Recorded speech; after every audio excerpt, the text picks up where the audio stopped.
Wabarakatuh. Perkenalkan, nama saya Alis, NIM saya 18650-037 kelas A. Di sini saya akan menjelaskan tugas mengenai model waterfall. Pengertian model waterfall.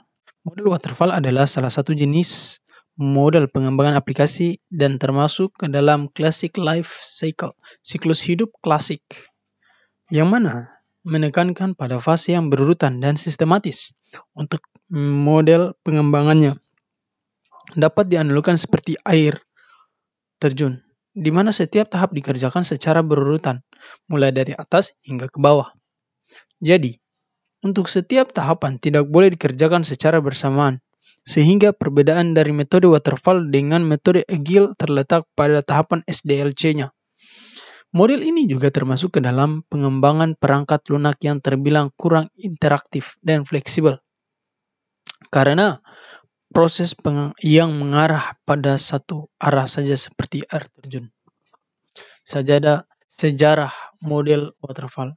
Penggunaan model waterfall pertama kali diperkenalkan oleh Herbert Begington di Symposium on Advanced Programming Method for Digital Computers pada tahun 29 Juni 1956. Presentasinya tersebut menjelaskan tentang pengembangan perangkat lunak untuk SAGE, Semi-Automatic Grand Environment, pada tahun 1983.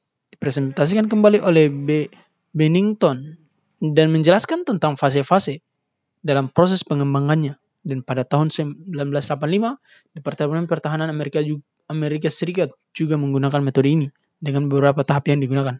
Terdiri dari 6 fase, yaitu preliminary design, detailed design, coding, and unit testing, integration, dan testing.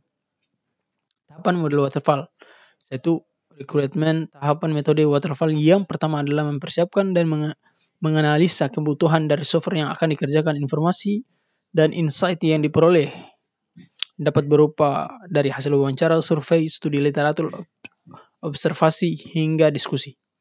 2. Desain. Tahapan yang selanjutnya adalah pembuatan desain aplikasi. Sebelumnya masuk pada proses coding. Tujuan dari tahap ini supaya mempunyai gambaran jelas mengenai tampilan dan antarmuka software yang kemudian akan dieksekusi oleh tim programmer. 3. Implementation.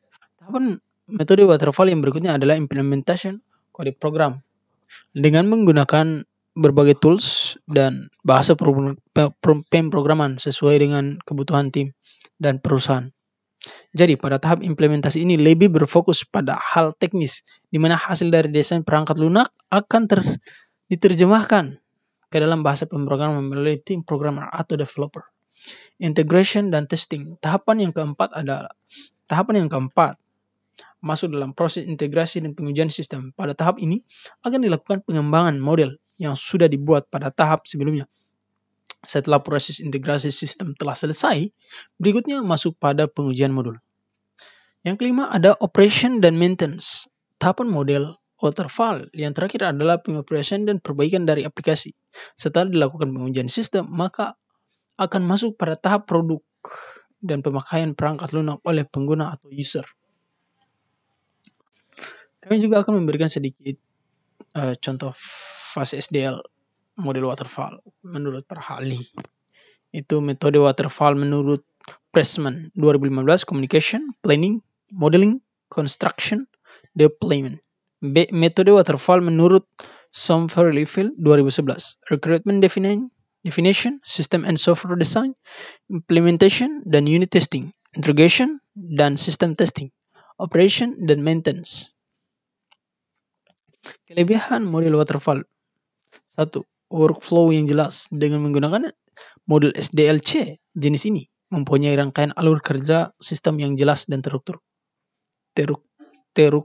Masing-masing tim memiliki tugas dan tanggung jawab yang sesuai dengan bidang keahliannya, serta dapat menyelesaikan pekerjaan sesuai dengan alokasi waktu yang telah ditentukan sebelumnya.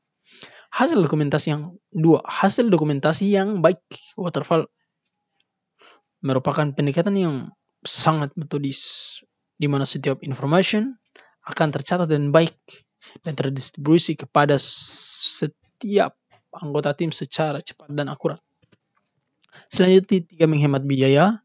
Kelebihan yang selanjutnya tentu saja dari segi resource dan biaya yang dikeluarkan oleh suatu perusahaan dan menggunakan model ini. Jadi, pada hal ini klien tidak dapat mencampuri urusan dari tim pengembangan aplikasi sehingga pengeluaran biaya menjadi lebih sedikit. Digunakan untuk pengembangan software berskala besar. Metode ini dinilai sangat cocok untuk menjalankan perbuatan aplikasi berskala besar yang melibatkan banyak sumber daya manusia dan prosedur kerja yang kompleks. Akan tetapi, model ini juga dapat digunakan untuk proyek berskala kecil dan menengah. Tentu saja disesuaikan dengan kondisi dan kebutuhan proyek yang diambil. Kelemahan dari model waterfall adalah satu, membutuhkan tim yang solid untuk menggunakan mode SDLC ini. Tentu saja membutuhkan dukungan dari setiap stakeholders yang ada. Setiap tim harus mempunyai kerjasama dan koordinasi yang baik. Dikarenakan apabila dari satu tim tidak dapat menjelaskan tugas dengan semestinya, maka akan sangat berpengaruh terhadap alur kerja tim yang lain.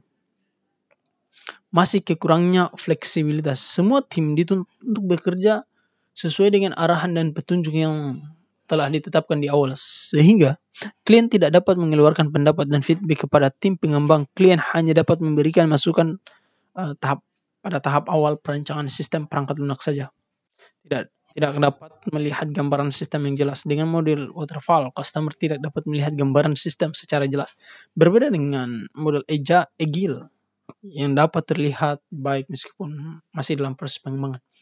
Yang keempat, membutuhkan waktu yang lebih lama. Proses pengerjaannya dengan menggunakan waterfall terbilang cukup lama jika dibandingkan dengan model SDLC yang lain.